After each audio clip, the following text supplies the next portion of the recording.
اور یہ کہ مسجدیں خاص اللہ کی ہیں، تو اللہ کے ساتھ کسی اور کی عبادت نہ کرو۔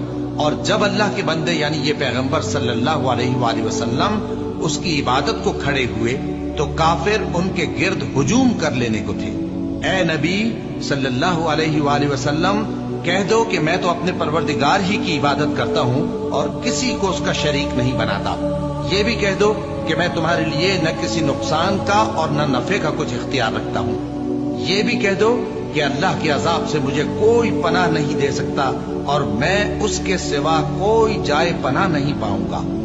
ہاں، اللہ کی طرف سے احکام کا اور اس کے پیغاموں کا پہنچا دینا ہی میرے ذمہ ہے۔